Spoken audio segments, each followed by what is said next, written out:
Boa tarde. O pessoal tá começando a entrar. Oi. E aí, tudo bem?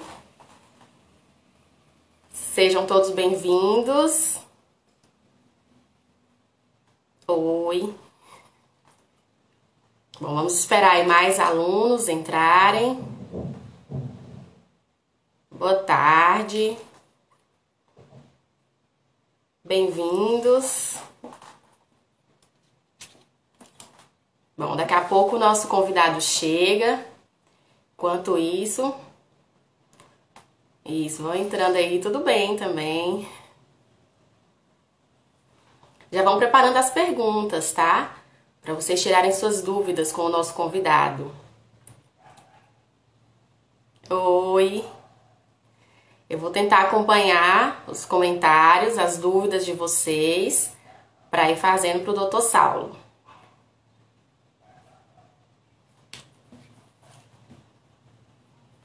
Daqui a pouco ele vai estar participando com a gente.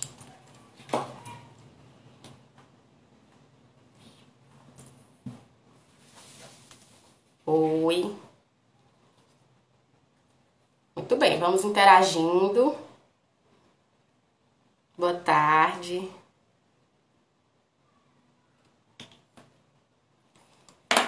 Vamos esperar o restante aí, né, dos alunos. Tudo bem comigo? Ó, acho que nosso convidado já está na sala, já está aqui, né? Daqui a pouco ele vai entrar aqui para conversar com a gente. Vamos esperar um pouquinho.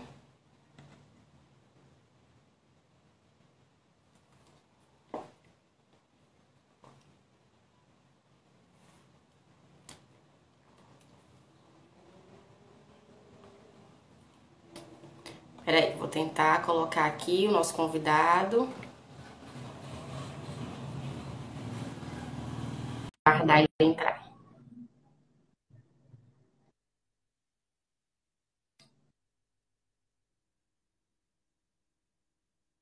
Ó, tem gente de outros locais aqui com a gente. Pode, convidem outras pessoas também.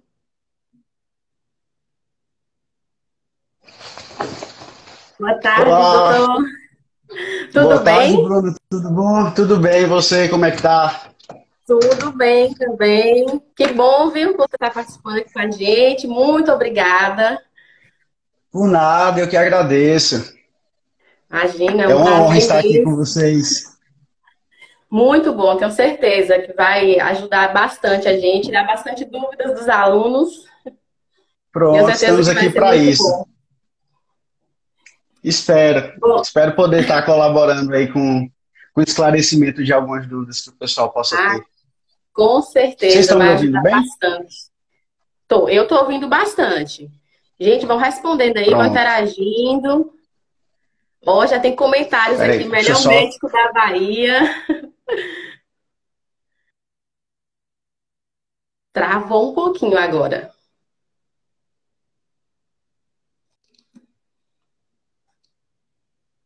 Vamos esperar. Travou aí também, gente, para vocês.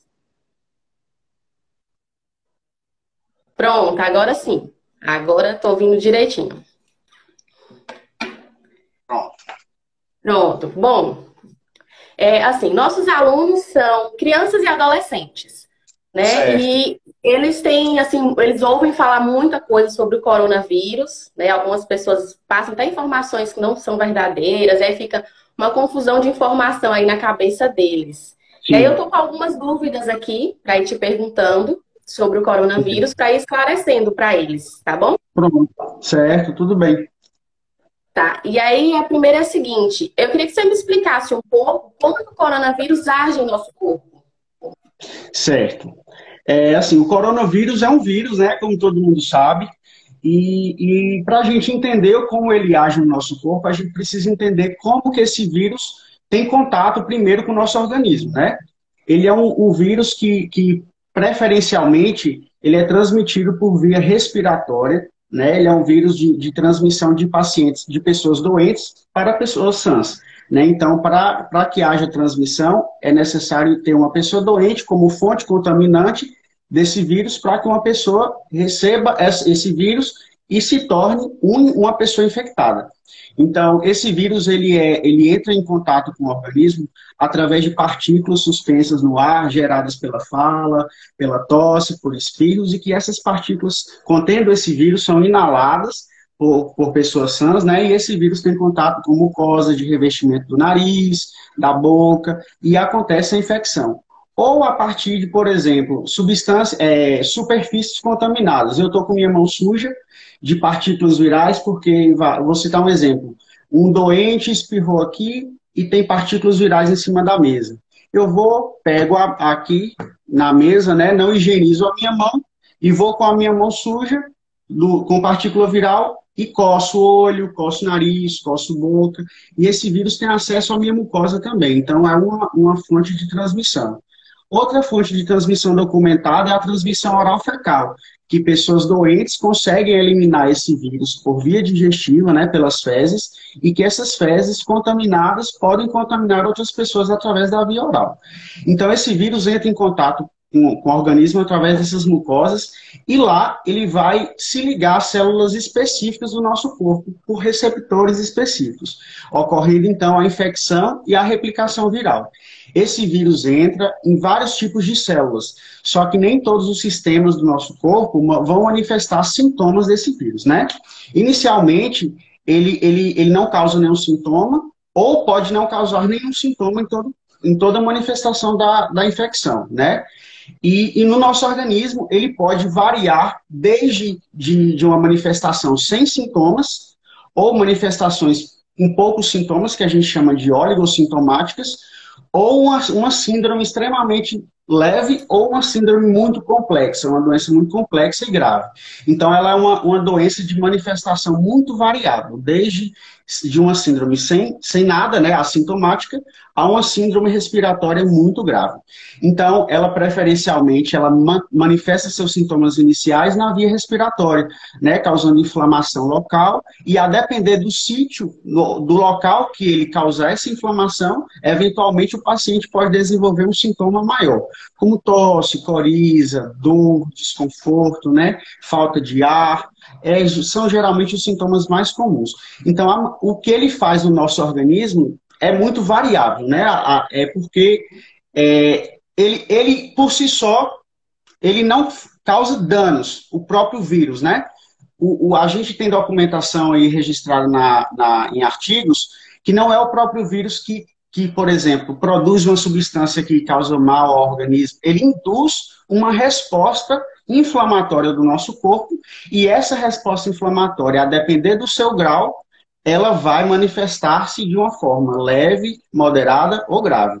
Então, o que geralmente causa as manifestações sintomáticas da infecção é a nossa resposta à infecção viral. Não é a ação direta do vírus. Até porque, geralmente, quando as formas clínicas mais graves se manifestam, são em períodos mais para frente, né? A partir de 10, 14 dias de infecção.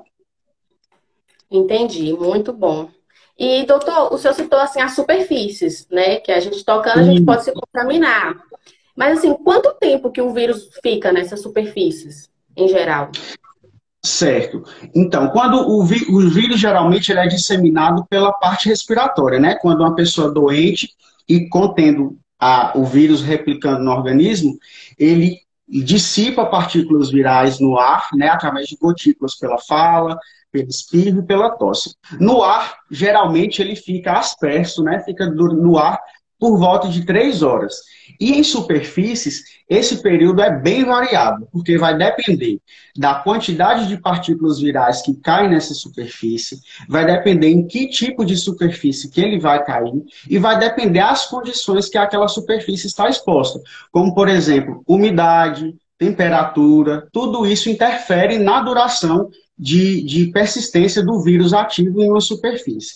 Tem documentação de superfícies com vírus viável em até 9 dias em uma superfície. Por exemplo, em superfícies que não são expostas a calores extremos, que não são limpas constantemente e que não têm algum tipo de ação microbiana, ele pode durar até 9 dias. Mas essa duração é bem variável a depender do tipo de superfície. Por exemplo, a durabilidade em papel é diferente, a durabilidade em metal é diferente, a durabilidade em tipos de metais são diferentes, a durabilidade em vidro, então varia muito da superfície. É muito difícil a gente saber o tempo exato, né, como é que eu posso dizer, de viabilidade de vírus numa superfície, né, porque depende de todos esses fatores. Entendi. Realmente varia muito, né? Até 9 dias é muito tempo. Isso, Por isso que é importante, né, a exatamente. gente fazer a limpeza sempre. E Exatamente. aí, a gente sempre usando álcool, né? Limpando. Mas como a gente tem muitas E crianças também aqui, né? Nossos alunos são muitas crianças, quais os cuidados que elas devem ter com esses produtos de limpeza, com esse álcool, passando álcool, né, toda hora? Tem algum risco de intoxicação por causa do álcool, por causa desses produtos de limpeza? certo. Risco sempre tem, porque a gente está lidando com produtos químicos, né? Então a gente tem que saber manipular da forma correta esse tipo de material. Por exemplo, a gente recomenda a higienização de mãos com água e sabão ou álcool a 70%, ou álcool, perdão, álcool em gel, né? E não adianta só molhar e passar o sabão de qualquer jeito. A gente tem que saber como fazer isso da forma correta. Então, tem que ter todo um cuidado de manipulação. Crianças menores, né, então precisam da orientação de adultos para estar fazendo a higienização correta de mãos, né, para estar tendo o cuidado de não estar levando mão contaminada com partícula viral, a mão, ou a boca, nariz, olho, porque criança, né, coça muito o olho, põe a mão no nariz, na boca. Então, precisa do auxílio de adultos. Mas crianças, adultos e adolescentes que conseguem, né, esse cuidado sozinho, então ter ciência de como manipular esse tipo de material. Por exemplo, a limpeza correta de mãos. Então, a gente recomenda inicialmente lavagem de mãos com água e sabão, porque o sabão ele é eficiente na destruição de partículas virais, porque ele exerce uma ação de degradação da superfície do envelope proteico do vírus. Então, a gente coloca uma quantidade de sabão na nossa mão, na mão úmida, e tenta espalhar essa mão com fricção em todas as superfícies, geralmente até a altura de punho, porque geralmente quando a gente manipula alguma coisa, é a superfície que a gente tem mais contato, né? Lembra, palmas de mãos, entre os dedos, ponta dos dedos, atrás das mãos e nos punhos. Né? A gente sempre tem que lembrar de lavar corretamente as mãos. Porque se eu lavo a mão, só jogo sabão na palma e faço isso, e enxago, eu não lavei a superfície total da minha mão. Então, eu tenho chance de manter partículas virais ali viáveis que eu possa me contaminar. Né? Da mesma forma, é o álcool em gel. O álcool em gel ele é utilizado e tem que ser friccionado e espalhado em toda a superfície da mão. Ele tem um efeito diferente do sabão, porém os dois têm efeito de inativar a partícula viral. Para as superfícies, a gente não recomenda o álcool em gel, porque ele gera resíduo, né? E a nossa pele absorve esse resíduo, já a superfície não. Então, para as superfícies, a gente recomenda a limpeza com materiais de asepsia próprios para limpeza, né? Higienização, ou o próprio álcool a 70%, que ele é muito bom para fazer a higienização e asepsia de superfície. Muito bom. Bom, tem alguns alunos já mandando algumas perguntas aqui. Tem um perguntando quais os sintomas mais graves do coronavírus. Certo. E outro perguntou quantos dias temos que esperar para fazer o teste, depois que começar a sentir os sintomas. Certo. Vamos lá. Então, a questão dos sintomas mais graves, né? Como eu falei com vocês, a Covid-19, que é a síndrome ou doença causada pelo coronavírus, ela tem uma manifestação muito variável.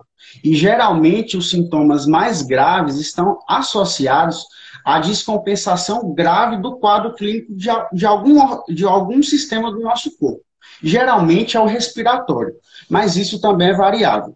Por exemplo, um quadro grave de acometimento da parte respiratória, o paciente vai ter falta de ar, né? Então ele vai ter um esforço respiratório, ele vai ter falta de ar, ele pode ter dificuldade para conseguir manter o padrão de respiração dele. Só que isso também é variável. Por exemplo, em pacientes muito idosos, que são já pacientes com a saúde um pouco, que podem ter a saúde um pouco mais fragilizada, eles podem apresentar desmaios, fraqueza importante, redução importante da pressão arterial, e isso também são sintomas de gravidade, né? Então, geralmente a gente liga mais os sintomas respiratórios, como aquele desconforto respiratório mais intenso, como sinal de gravidade. Mas podem ter outros sintomas, como esse que eu falei para você, desmaios, alteração do nível de consciência, redução importante da pressão arterial, tudo isso são sinais de gravidade, né? Que podem variar, depender da faixa etária do indivíduo e da manifestação clínica do indivíduo. Outra coisa que perguntou foi do tempo que podem esperar para a realização dos testes, não é isso? Isso. Certo. Isso também varia, porque nós temos vários tipos de teste disponível para investigação se o paciente tem ou teve contato com o COVID, com o coronavírus, né? Eu vou começar a citar do teste que a gente chama de PCR. O teste de PCR, ele é um exame que é coletado por como se fosse um cotonete, que é coletado lá no fim da narina. E esse exame, ele identifica partícula do vírus. Então, ele é um exame que a gente deve realizar logo no início do período de contato. Ou seja, quando a pessoa sabe que teve, a partir do momento que a pessoa teve contato com o vírus, até, geralmente, 10 dias de sintoma, né? É muito difícil a gente estabelecer uma precisão de dias, porque isso também varia muito de pessoa a pessoa, porque depende da quantidade de vírus que eu vou, né, inalar ou vou me infectar, da carga viral que eu vou ter exposição. Então, mas geralmente, da exposição até 10 dias, até 14 dias, ou 10 dias do início dos sintomas. Isso para o PCR. Já o teste rápido, ele também pode ser diferente, porque o teste rápido que é disponibilizado no SUS é um teste que identifica reação imunológica. Ele identifica anticorpos que o nosso corpo produz a partir do contato com o vírus. Então, esses anticorpos, eles não são gerados logo no início da doença ou do contato, né? Primeiramente, a pessoa tem o contato com o coronavírus, esse coronavírus vai, né, estimular uma resposta imunológica, e depois dessa resposta imunológica, o nosso corpo vai começar a produzir anticorpos. E esse teste rápido disponibilizado pelo SUS, ele identifica os anticorpos. São 2 tipos de anticorpos. O anticorpo de fase aguda, ou seja, o anticorpo logo no início da doença, e o anticorpo subagudo ou crônico, né, de longa data, que é um outro tipo de anticorpo. Para a realização do teste rápido, a gente recomenda coleta do exame a partir de 8 dias de sintoma, porque aí a gente tem uma maior probabilidade de testar positivo para algum desses anticorpos que o nosso corpo está produzindo. Porque não adianta eu realizar o teste rápido com anticorpo no início da doença se eu ainda não produzir anticorpo. Aí eu posso estar com a doença ou com o vírus, né, e não testar positivo para o COVID. Então, eu posso ter um resultado falso negativo. Por isso que é interessante a gente saber em qual fase da doença ou fase de contaminação você pode estar, para você ser direcionado para estar realizando o teste correto pelo profissional de saúde. Ótimo, muito bom. Bom, doutor, agora eu queria saber, assim, em relação ao nosso sistema imunológico, o que a gente pode fazer para evitar o contágio? Certo. Em relação ao que a gente pode fazer, né? Primeiramente, os cuidados com a higiene, né? Que a gente já falou. Higienização de superfícies, higienização de mãos, tudo isso é importante para a gente prevenir, porque isso diminui a carga viral que a gente vai estar sendo exposto e diminui a chance da gente ter contato com o vírus também. É interessante também a gente ter noção de não ficar em ambientes fechados, né? E ambientes com muita aglomeração de pessoas, porque aquilo ali aumenta a chance de disseminação dessas partículas pela fala, pela tosse ou espirro de pessoas que podem estar doentes ou contaminados com o vírus, e dispersando essas partículas para o ar, né? Então, ambientes ventilados, com janelas abertas, portas abertas, facilita a dissipação dessas partículas para fora, né? Ou a eliminação do vírus para outros espaços que as pessoas não estejam, né? Também são tipos de cuidado. O uso de máscara não entra como um fator de fortalecimento do sistema imunológico, mas ele diminui, por exemplo, aquela máscara cirúrgica, a máscara de pano, ela diminui a disseminação dessas partículas para o ambiente. Ela não tem uma proteção efetiva contra a infecção. Por exemplo, se eu usar a máscara, eu não vou estar me protegendo tanto de me infectar do vírus, mas eu vou estar diminuindo a eliminação de partículas pela minha fala, por tosse, ou até mesmo por respiração, espirros, se eu estiver contaminado. Então, se eu estiver no mesmo ambiente com várias pessoas, todo mundo usando máscara, então a chance de contaminação ou de espalhar partículas virais é bem reduzida, né? Já em relação a manter o sistema imunológico fortalecido, a gente ainda não tem evidências de estudos que falem assim, olha, existe tal tipo de alimento que faz tal efeito no sistema imunológico para fortalecer especificamente o coronavírus. Então, mas a gente sabe, de forma geral, que manter uma alimentação saudável, né, e cuidados assim com a nossa saúde regulares são imprescindíveis, indispensáveis para a gente manter o funcionamento do nosso sistema imunológico de forma eficaz. Então, primeiro, ingestão de água, né, hidratação. Então, ingerir bastante líquido ajuda a manutenção do nosso organismo, ajuda a manutenção do funcionamento adequado de todo o nosso corpo. E o tipo de alimento que a gente está consumindo, né? Dá preferência a alimentos de origem natural, né? Sem manipulação industrial, de preferência orgânicos, e evitar o máximo de consumo de industrializado, né? Não existe nenhum tipo de alimento específico que exerça um efeito de proteção de forma comprovada para o coronavírus. Mas o tipo de estilo de vida, né? De alimentação, dieta que a gente já tem, já contribui de forma significativa para ou para ajudar, né, ou para o bem ou para o mal, para adquirir ou não a infecção pelo coronavírus.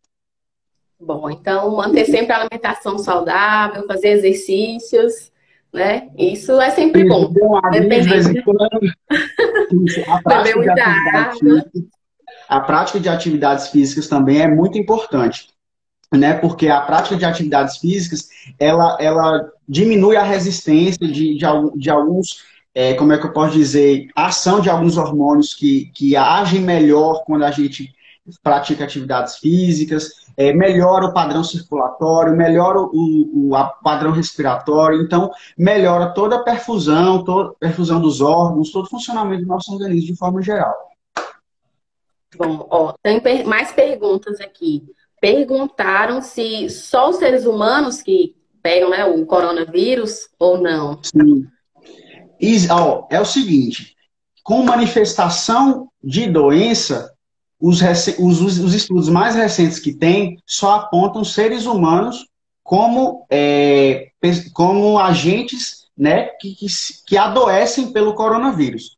Porém, alguns estudos indicam que pode haver transmissão ou infecção pelo coronavírus por outros organismos. O coronavírus, ele é um vírus geralmente associado à disseminação por outros tipos de animais, né?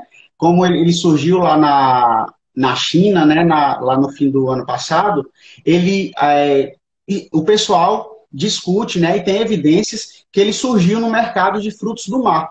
Então, se discute a transmissão dele através ou de frutos do mar, de morcegos, né? E tem estudos que já comprovaram que existem, por exemplo, caninos, né? Cães que podem ter o coronavírus, mas não manifestam a doença, e com gatos também, gatos e cachorros que podem ser portadores do coronavírus, mas não manifestam a doença e a transmissão ainda também é incerta. Né? Então é muito difícil a gente falar assim, olha, o cão transmite, o gato transmite, né? Porque isso ainda não tem estudos que comprovam esse tipo de transmissão ou não. Mas isso, é um vírus que pode estar relacionado a outras espécies do reino animal, né? Porque ele é um vírus comumente encontrado em outros grupos de animais, como morcegos, gatos, cachorros, né? Então, pode acontecer mesmo. Certo. Mais uma dúvida que mandaram aqui nos comentários. Quem já pegou uma vez, pode pegar de novo? É isso. Como a Covid ela é uma doença muito recente, a gente ainda está em processo de entendimento dessa doença, né? De como ela se manifesta, de como ela se comporta a curto e longo prazo. Inicialmente, se cogitou que a infecção pelo vírus ou a própria doença, ela geraria imunidade. Não se sabia até quanto tempo, né?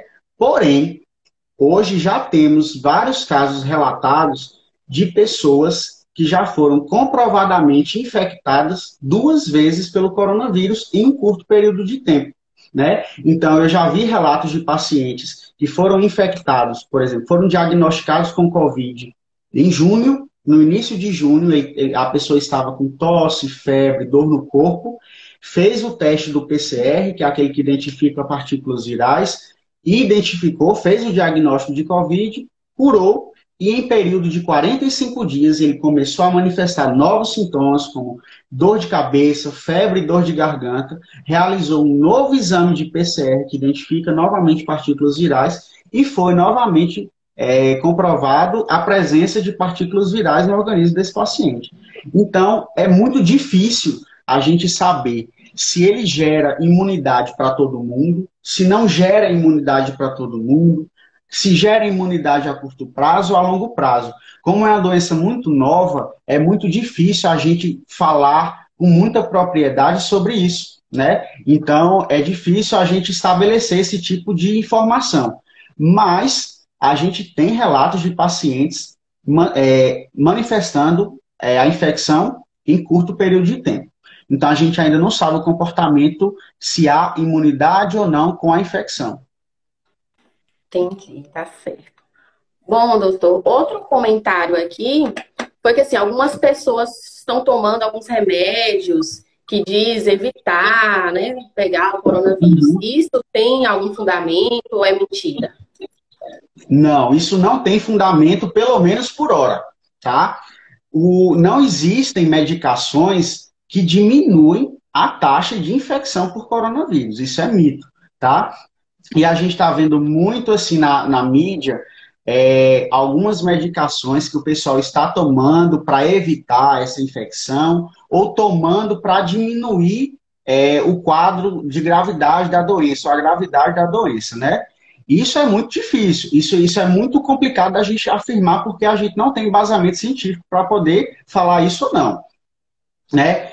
O pessoal tem falado muito da ivermectina, né, que é uma medicação antiparasitária que a gente usa para tratamento de doenças parasitárias, né, para diminuir a gravidade ou até mesmo para prevenção. A gente não tem estudos que comprovem a eficácia desse tipo de medicação para fins de prevenção ou redução da gravidade ou da mortalidade de pacientes. O que se teve foram comprovadamente estudos que in vitro, ou seja, em laboratório, no organismo não vivo, né, não vivo, a ivermectina em doses extremamente elevadas, fora daquela dose que a gente habitualmente usa, ela tem um efeito de inibição do vírus.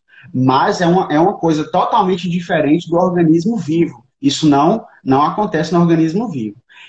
Outra coisa é o uso de antibióticos, né? Os antibióticos eles não exercem ação direta ou sobre vírus. Então, a gente não tem esse efeito protetivo ou de tratamento específico para a COVID com antibióticos ou esses tipos de medicamento. O tratamento que a gente faz para o coronavírus é um tratamento que a gente chama de suporte. É um tratamento que a gente faz o que o paciente precisa. Não é igual uma pneumonia causada por uma bactéria que eu posso usar um antibiótico específico e mata aquela bactéria. É totalmente diferente. A COVID, a gente trata o paciente dando suporte e melhorando o que ele precisa. O paciente está com dor, a gente dá a medicação de dor. O paciente está com febre, a gente dá a medicação de febre. Né? O paciente está precisando, está desidratado, a gente faz reposição de líquidos para o paciente. O paciente está precisando de um suporte ventilatório, porque ele não está respirando bem, a gente vai dar um suporte ventilatório para ele, né? E todas as complicações que podem vir, elas são tratadas com suporte. Não é um tratamento específico voltado para a COVID. É um tratamento suportivo. A gente faz o que o paciente precisa, né? Aí, ó, falando desse assunto ainda, estão perguntando aqui que existe uma tal de imunoterapia que está ajudando as pessoas. Existe isso mesmo? Olha, existir pode existir. Eu não tenho conhecimento da aplicabilidade desse tipo de terapia na COVID e eu também não conheço estudos que comprovem esse tipo de tratamento como eficaz, né, para redução de mortalidade da COVID. Então, eu não sei te informar se isso realmente é uma coisa nova, se existe, se é aplicável ou não. Eu desconheço. Certo. Você já falou um pouco sobre o teste, mas eles estão perguntando novamente se tem como o teste errar. Tem como dar errado. Sim, sim, existe, tem sim chances de ocorrerem erros com os testes, né? A primeira coisa que a gente tem que ter em mente, aquilo que eu falei com vocês, é a realização do teste adequado no período adequado e da forma correta. Se você colhe um teste que é para ser, por exemplo, se eu vou fazer eu comecei a sentir sintomas respiratórios hoje, né? Hoje, com febre, tosse, e eu não procuro o atendimento médico. E daqui a 20 dias eu resolvo procurar. Então eu já estou numa fase mais adiantada da infecção, talvez eu nem tenha mais a doença, né? Então, se eu fizer o PCR, que é aquele exame que identifica a partícula viral, eu não vou encontrar nada do vírus, porque o vírus já foi, já chegou e foi embora. Né? Ele não é mais identificado no meu organismo. Então, a gente tem que saber o período correto para a realização do teste mais indicado para aquele período e a técnica correta. Além disso, nenhum teste ele é 100% ou sensível ou específico para a identificação, para o diagnóstico da COVID. Existem essas palavrinhas, elas são importantes para a gente entender melhor como esses testes funcionam, né? E qual é a funcionalidade dele para eu poder dizer que ele vai me dar um diagnóstico correto de um paciente que é positivo e deu positivo, ou um diagnóstico correto de um paciente que não é positivo e que realmente deu não positivo, negativo, né? Existe a palavrinha que a gente chama sensibilidade do teste. A sensibilidade do teste, ele fala a capacidade do teste acertar os resultados positivos acusando positivos. Então, é como se o teste identificasse, confirmar, como é que eu posso explicar isso? Como se ele identificasse realmente os realmente positivos. É a chance. Isso varia de 0 a 100%.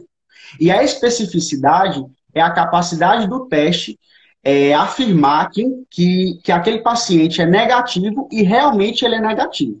Os testes que a gente tem, é muito difícil até de entender um pouquinho assim de início, tá? Mas os testes que a gente tem, eles não são 100% específicos nem sensíveis. O teste rápido, por exemplo, ele é em torno de 86%, 87% de sensíveis. Então, ele, resumindo de uma forma bem superficial, ele tem 86, 87% de chances de acertar um resultado realmente positivo. Já ele é altamente específico. Ele é cerca de 99% de específico. Então, ele dá realmente negativo para quem realmente é negativo. Então, a gente confia mais no resultado negativo do que no resultado positivo, por assim dizer. Então, essa geralmente dessa forma que a gente interpreta esses exames, né? Para todas as doenças é muito difícil a gente ter, para todas as doenças que têm testes assim, é muito difícil a gente ter um teste que é comprovadamente 100% sensível e 100% específico. Entendi. E você falou assim, com relação a quando procurar o médico, né? Exatamente assim, quais os sintomas que a gente tem que prestar atenção para saber se fica em casa ou se procura o médico? Certo. Inicialmente, quando a gente estava, né, com a manifestação da pandemia, a gente estava orientando, ó, pessoal, fique em casa, tá com sintomas leves, fique em casa, faz isso, faz aquilo. Mas é aquela coisa, a gente tem que ter cuidado com as pessoas quando manifestam algum sintoma, porque nem todo mundo tem a capacidade de identificar uma coisa grave ou não, né? Então, a gente orienta, falar assim, ó, todo paciente que manifestar algum sintoma, que eu vou falar aqui mais na frente, que faz pensar em coronavírus, procure o serviço médico. Porque esse paciente, por mais que ele seja um quadro leve, e provavelmente será, ele precisa ter um diagnóstico ou não. Né? Isso é importante para a gente ter uma noção de como está a população da nossa cidade em relação à contaminação, à disseminação da doença. Então, eu recomendo procurar o serviço de atendimento médico, ou no PSF, né, na UBS, ou nas próprias unidades de atendimento para pacientes com sintomas respiratórios, quando tiver algum sintoma que faça pensar em Covid. E quais são esses sintomas? Né? Igual eu falei, Covid ela tem uma vasta manifestação de sintomas. Os principais são os respiratórios, né? Dor de garganta, obstrução nasal ou nariz entupido, coriza, espirros, tosse seca ou produtiva, febre, indisposição, dor no corpo, geralmente são manifestações que faz a gente pensar em coronavírus, né? E assim, como eu falei para vocês, não é um grupo de sintomas que me faz pensar somente em coronavírus. Como, por exemplo, um resfriado comum pode ter esses mesmos sintomas. A gripe pode ter esses mesmos sintomas. Uma pneumonia pode ter esses mesmos sintomas. A dengue pode ter esses mesmos sintomas, né? Febre, dor no corpo, dor de cabeça. Então, a gente recomenda procurar o atendimento médico se você estiver sentindo alguma coisa. Dor no corpo, febre, desconforto respiratório, falta de ar, coriza. Procure o serviço médico, porque lá o médico vai conseguir lhe examinar, coletar as informações necessárias e investigar o seu caso, para ver se realmente ele pensa mais na possibilidade de coronavírus ou de alguma outra doença, né? Porque não existe só coronavírus, a gente precisa tratar todas as doenças que estão aí, a gente precisa dar suporte para todo mundo. Não é porque está com a pandemia que a gente vai só focar nisso. A dengue está aí rolando, né? A gente está com altos índices de dengue aqui na nossa região, chikungunya, fora as outras manifestações de doenças que tem por aí. Então, eu recomendo, passou mal, sentiu mal, procure o atendimento médico, né? Existem outros sintomas, além dos sintomas respiratórios, né, que a Covid pode provocar, que são sintomas mais atípicos, mas são muito comuns, por exemplo, em crianças, né? Vômitos, como é que eu posso dizer, recusa alimentar, a criança fica ruinzinha para comer, né? Diarreia, dor abdominal, também são sintomas que são comuns encontrados em pacientes com Covid, mais relacionados a crianças, mas também pode ter em adultos, né? Tem pacientes também que têm manifestações de pele com Covid, né? Eu já vi casos de pacientes que não tiveram febre, nada respiratório, e só tiveram manifestações de pele, como manchas que parecem alergias, né? Assim, nesse tipo. Nesses casos, é muito difícil a gente diagnosticar a Covid, porque ela não é a primeira ideia que vem na nossa mente, né?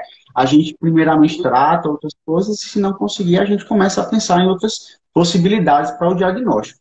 Mas é aquilo, é uma variedade imensa de sintomas. Mas os mais comuns são esses que eu falei para vocês. Tá certo. Bom, nossos alunos aqui, né, são crianças e adolescentes, mas nós temos pais também, alguns pais, né, acompanhando a live. E aí eles querem saber, assim, crianças e adolescentes correm menos perigo?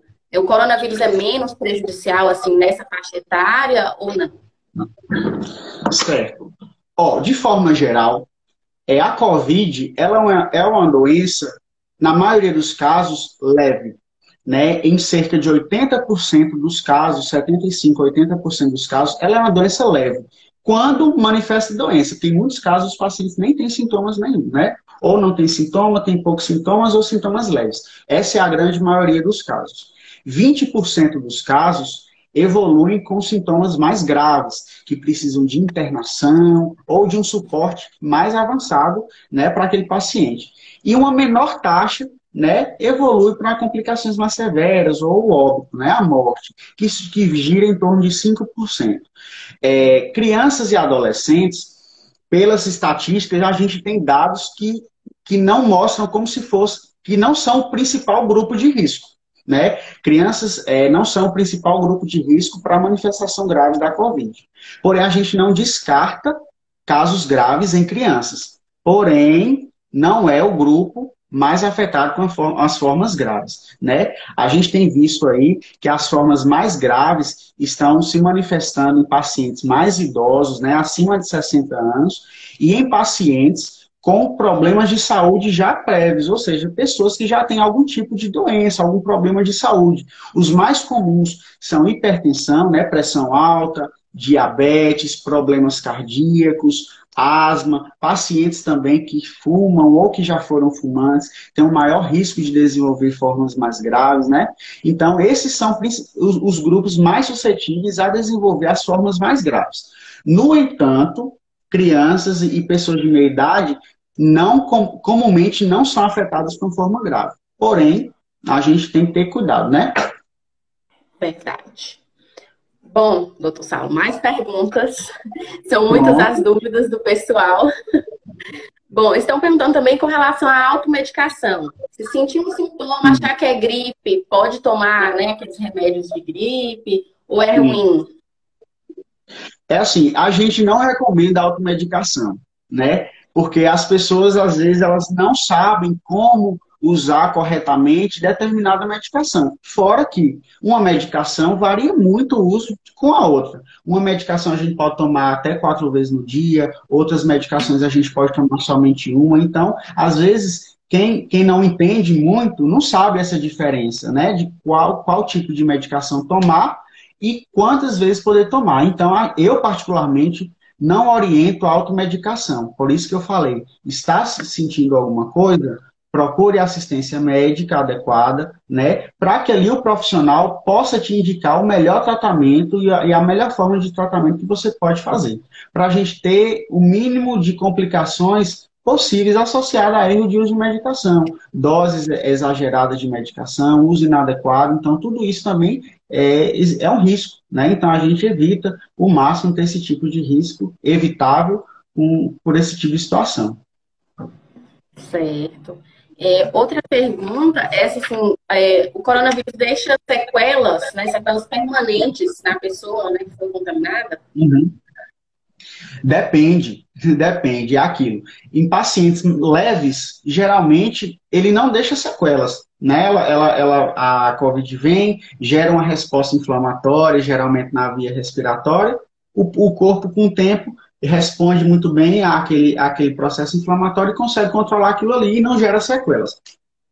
Porém, em pacientes mais graves, que têm aqueles sintomas respiratórios mais exagerados, que têm um comprometimento pulmonar mais importante por conta da COVID, ou pacientes que foram submetidos a tratamentos mais invasivos, como intubação, né, que ficou lá na máquina, no ventilador, respirando com a ajuda de aparelho, esses pacientes têm mais chances de desenvolverem sequelas, tanto pela doença, quanto pela aquela terapia que ele foi submetido, né? Porque são tipos de terapia que a gente faz para os pacientes muito invasivas. Imagina aí, você ficar ali em coma, digamos assim, entubado com um tubo na sua via aérea, sedado, recebendo ventilação ali. Aquilo é muito invasivo, né? Então, aquilo ali pode gerar uma sequela. Então, o próprio procedimento de suporte pode gerar alguma sequela, como não, ou a própria doença, em casos mais graves, pode causar uma inflamação pulmonar importante, que com o tempo essa inflamação vai se resolver e deixa como se fossem cicatrizes no pulmão. E a pessoa pode ter alguma interferência da função pulmonar ou não. Isso é muito difícil da gente saber estratificar ou dizer quando um paciente vai ter sequela ou não. Geralmente a gente acompanha um paciente que teve e vai ver se ele vai ter sequela ou não, né? Como é a doença recente, a gente tem muitos poucos casos de pacientes com muito tempo de evolução da forma grave, então a gente não tem esse tipo de resposta. Mas a gente espera esse tipo de resposta comparando com doenças com manifestações similares, né? Entendi. Bom, tem algumas perguntas aqui também em relação ao vírus. Se ele existe há muito tempo, ele foi evoluindo, foi modificado em laboratório. Tem algumas perguntas assim em relação ao vírus. Certo. Olha, o coronavírus, ele é um grupo de vírus, né? O SARS-CoV-2 é o coronavírus que causa a Covid-19.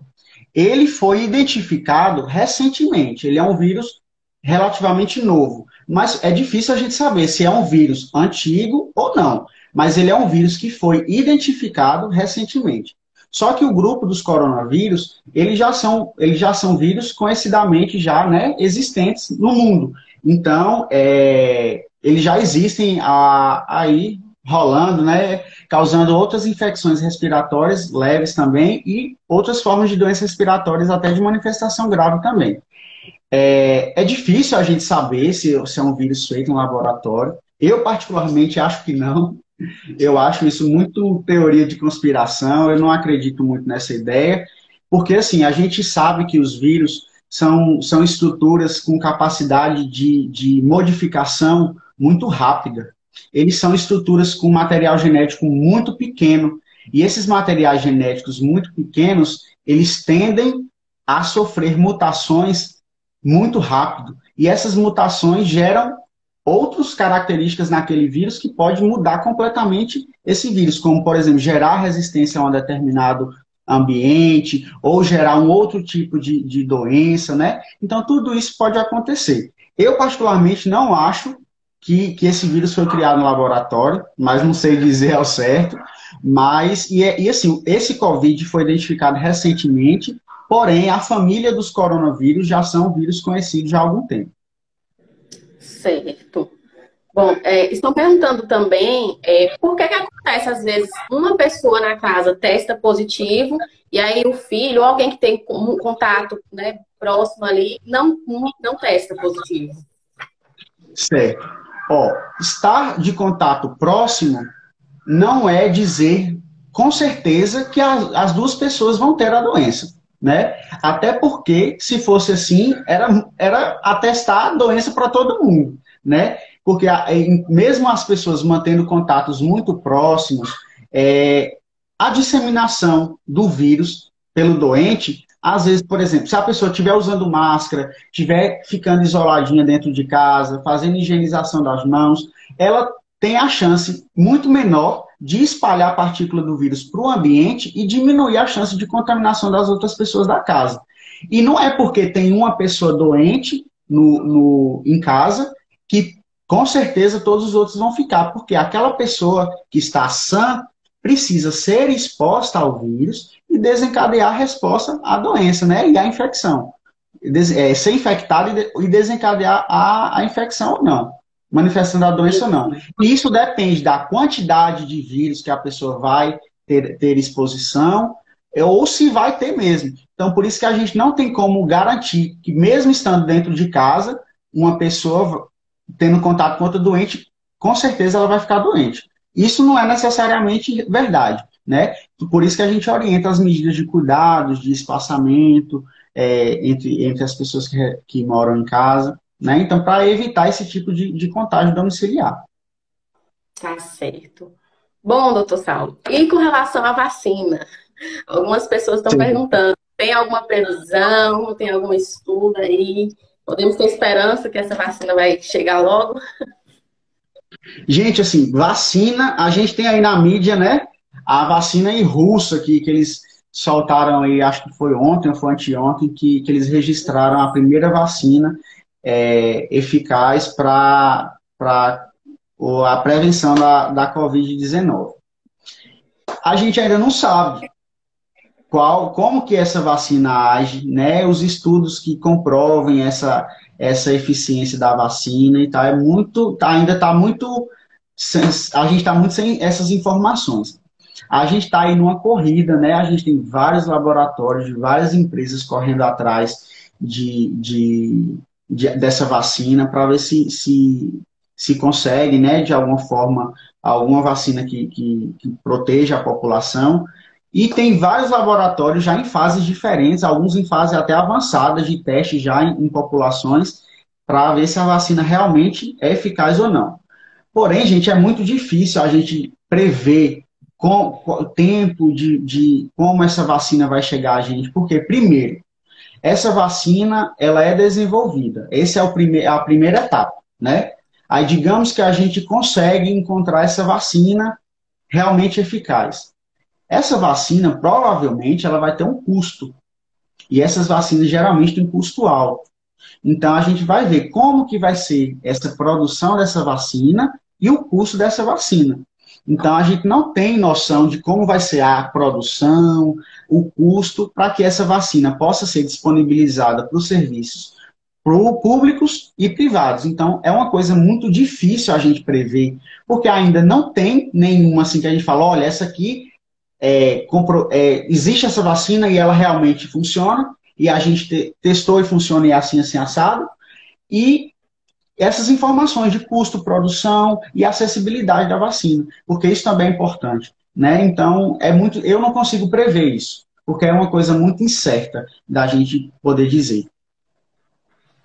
Verdade. Os alunos estão meio assim ansiosos com isso, porque eles não aguentam mais a aula online, eles querem voltar às aulas presenciais. Imagina, imagina. Muda Bom, muito a e aí, rotina, né? falando um pouco sobre isso agora, né, sobre essa questão da rotina dos meninos que mudou completamente, eles estão mais ansiosos, mais estressados.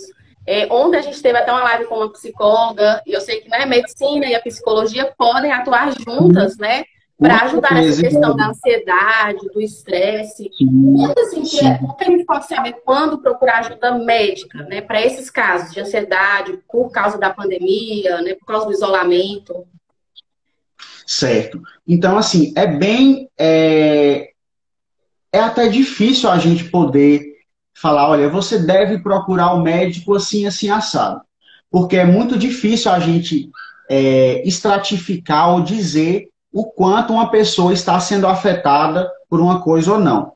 Mas, assim, é aquela coisa, se algo está te trazendo desconforto, e esse desconforto é persistente, geralmente nessa parte psicológica, se você está muito preocupado, não está conseguindo dormir, se essa preocupação está afetando as suas tarefas diárias, está afetando a tua produtividade de trabalho, de estudo, tua rotina alimentar, tua rotina de sono, isso não está normal, né? Então, isso precisa de uma intervenção. Procure um profissional de saúde, procure um médico, procure um psicólogo, né? O médico e o psicólogo, eles trabalham de forma conjunta.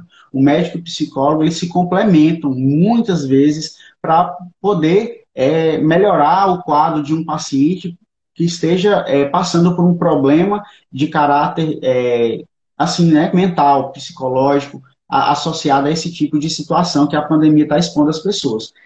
A gente está vendo muitos casos de pessoas com transtorno de ansiedade, depressão, né, síndromes do pânico sendo desencadeadas. Então, essas pessoas precisam de assistência. Então, quando a gente vê que algo está causando um desconforto em alguém, a ponto de interferir na vida dela, isso precisa ser intermediado. Então, a gente sempre orienta a procurar alguma ajuda, né, assistência médica, assistência psicológica para acompanhamento e tratamento desse tipo de alteração. Verdade. Tem muita gente que ainda tem preconceito, né, com essa questão de psicólogo e psiquiatra. Mas acho que todo Não, mundo, né, sim, precisa de ajuda, né, principalmente nesse período com agora. certeza. Com certeza. A sociedade moderna, ela está muito diferente, por exemplo, da geração dos nossos pais. A nossa geração é diferente da dos nossos pais. Nós temos uma cobrança muito maior em relação a estudo, a mercado de trabalho. Então, tudo isso interfere na nossa mente, né? Então, isso afeta a gente. E daí você traz esse cenário para esse cenário de pandemia. Mais um transtorno que pode estar aí interferindo em alguma coisa que já pode estar tendo alguma alteração, né? Então, a gente tem que cuidar da nossa saúde mental. A nossa saúde mental é tão importante quanto a nossa física, né? Então, a gente às vezes deixa ela de lado, mas a gente tem que sempre lembrar dela, porque um corpo são só é são quando a mente está sã, né? Verdade. E aí, né, como você já falou, a questão da alimentação ajuda, o exercício físico ajuda, e o sono E, também, né? Tem que estar com o sono exatamente, em dia. exatamente. O período de descanso, de sono, é imprescindível para o funcionamento de forma geral do nosso organismo, principalmente o sistema imunológico, né? A gente vê sempre, assim, quando tem a perturbação da rotina, por exemplo, a gente fica muito em casa, o sono fica totalmente desregulado, né? Você dorme durante o dia, fica acordado durante a noite, e isso pode ter repercussão negativa, né, no nosso organismo, né? Reduzindo um pouco da imunidade. Então, é importante a gente ter noção disso, tentando criar rotinas bem estabelecidas, né? As rotinas, elas ajudam a gente a organizar o nosso tempo e a gente evitar ao máximo esse tipo de situação de inversão de ciclos de sono durante o dia e a noite. Então, estabelecer rotinas com horários é muito importante. Por exemplo, vou acordar a tal hora, vou tomar café a tal hora, de tal hora a tal hora eu vou dar uma lida, eu vou assistir uma TV, vou assistir um filme, de tal hora a tal hora eu vou praticar uma corrida, fazer uma caminhada, de 3 horas a 4 horas da tarde eu dar uma descansada, e à tarde eu vou dar uma lida no material ali, vou estudar alguma coisa, vou assistir alguma coisa. Então, a gente estabelecendo essas rotinas, a gente consegue se organizar bem melhor para poder evitar esses transtornos maiores. Verdade. Inclusive, essa também foi uma dica, né, que a psicóloga deu, estabelecer Sim, rotinas. Então, exatamente. alunos que estão aí assistindo, né, tentem Sim, estabelecer as rotinas de vocês e manter, né? exatamente. Bom, Isso é muito importante. eu tentei acompanhar aqui o máximo de perguntas que eu consegui. O tempo passa muito rápido. Bom, eu Nossa, queria isso saber mesmo.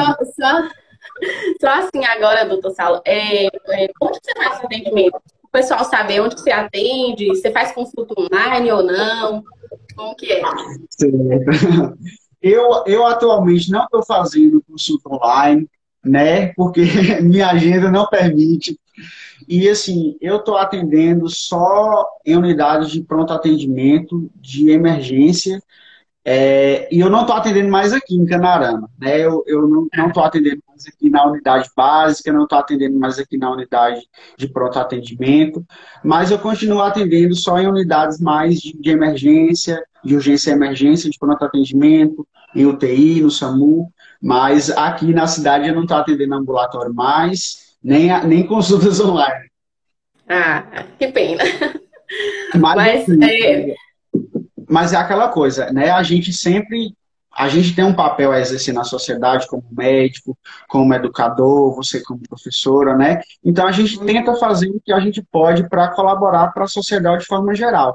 Então, assim, muitas pessoas vêm tirar dúvidas, né? Assim comigo e tal. Sempre que eu posso, eu informo, dou orientações. Porém, eu não faço consultas, né? Eu não vou falar, olha, toma isso, toma aquilo, faz esse exame, faz esse outro, né? A gente orienta a procurar o serviço de saúde adequado, porque é muito difícil você atender um paciente à distância. Eu, particularmente, acho, pelo menos primeira consulta, é muito difícil, porque você precisa examinar o paciente, né? É um pouco diferente.